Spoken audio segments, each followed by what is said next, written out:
Today, the 12th of June 2026, is the day that the EU Migration and Asylum Pact comes into operation. It's a really bad day for Irish sovereignty, because from here on in, the ability of Irish governments, both the current and future governments, to actually put in place our own migration policy that deals with Ireland's needs and the circumstances in which we find ourselves in at a given time are going to be curtailed, because we're tied in, because of Fianna Fáil and Fine Gael, to an EU framework. The difficulty with that EU framework, of course, is that, as I say, it doesn't take into consideration the fact that Ireland is a divided country and that one part of our country operates outside of the EU, or the fact that we're in a common travel area with Britain, which means the vast majority of people who come here seeking international protection don't actually come from within the EU. Sinn Féin have opposed this pact every single step of the way. We opposed it when it was first brought before the Dáil. We opposed the final vote of it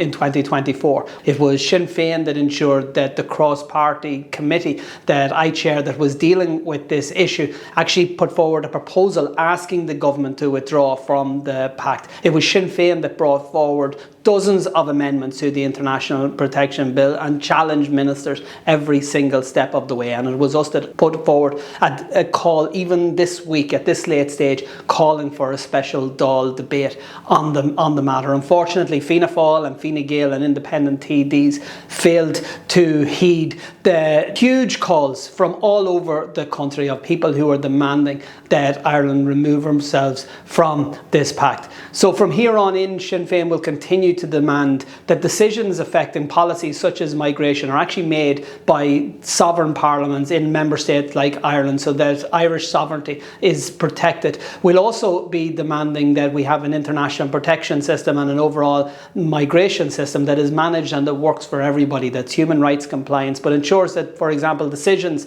are made quickly, that applications are processed quickly, that those decisions, when they're made, are actually enforced, and that gets rid of the obscenity that has allowed a very small number of private operators to make literal billions of euro on the back of Irish taxpayers as a result of government incompetence. We're going to continue every step of the way to challenge government's failures on this, as on so many other issues.